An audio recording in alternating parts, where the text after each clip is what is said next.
के मोरा पिया के सोलेंसर में कैंसर धइले बा। मोरा राजा के मोरा पिया के मोरा सैया के सलेंसर में कैंसर धइले बा। हे भौजी हम कहत हई कि जौले उस सरवा के सामान में कैंसर धइले बा तोलो तू ओकरा से मरवैया जन न त तोरो बुढ़ी में कैंसर धली।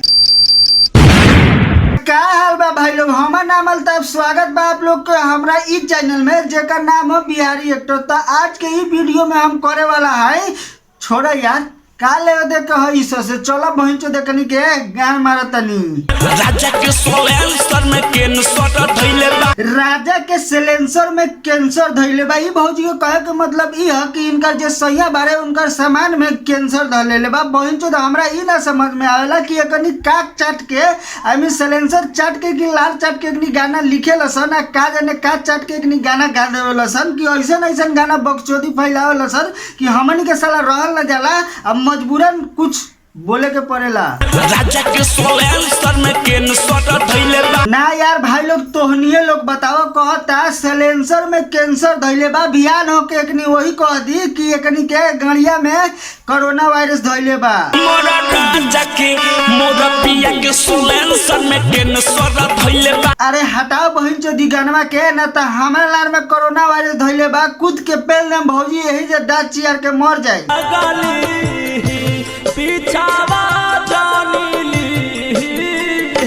आगा मारी है सोया आगा मारी है पीछावा जनी मारी है।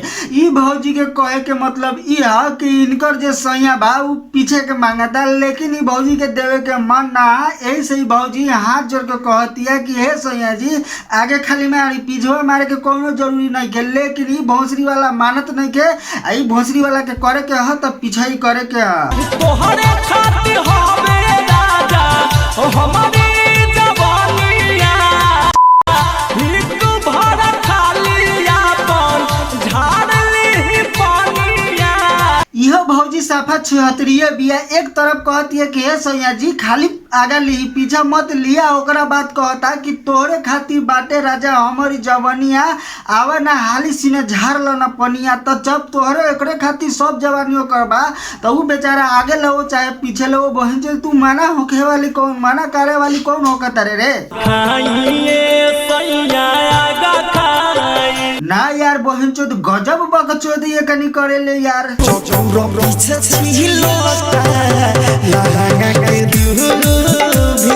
अरे का कोही मोर रोजावा के नहीं खे बुद्धि आरो लहंगा के आरो खुरपी से छीलता लहंगा के दूभी।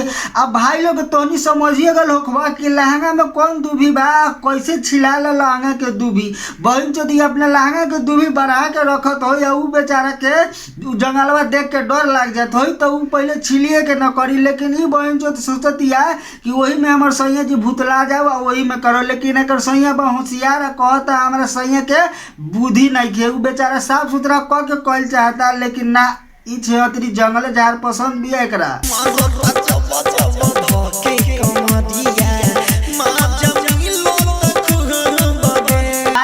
जब जब धके कमरिया मजा मिलत खूब रे। अरे बहिन चोद जब तोहरा सब मजा मिलते बा तो उ साला बुद्धि वाला कैसे नहीं के उ बुर्बक कैसे बा के कहता रे रोज सैया दी छिलता लहंगा के दूभी आ ओकरा बाद कहता रे कि हमारा कमर धके जब मारे ले ना हमारा राजा जी तो हमरा बहुत मजा मिले ले। साफ चोदा करिए भौजी बिया बहिन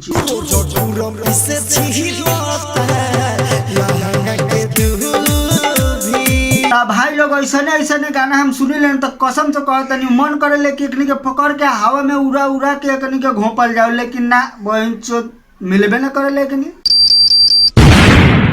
आज की वीडियो यहीं पर खत्म करते नहीं। आई होप कि वीडियो आप लोग को पसंद आ गए हो। अगर वीडियो पसंद आयल हो तो वीडियो के लाइक करी और ना पसंद आयल हो तो वीडियो के डिसलाइक करी। अगर ज़्यादा ही पसंद आ गए हो तो हमारा सब्सक्राइब बटन के दबा के सब्सक्राइब कर लिया। ओकरा बाद एगो घंटा के ऑप्शन आवेला घंटा पर दबाए तो देख लेना ऑल लिखल आई ऑल पर सिलेक्ट करके ओकरा बाद छोड़ देम ताकि कोनो नया वीडियो डालम ना तो आप तक पहुंची सबसे पहले। थैंक यू धन्यवाद। Thanks for watching. Bye by.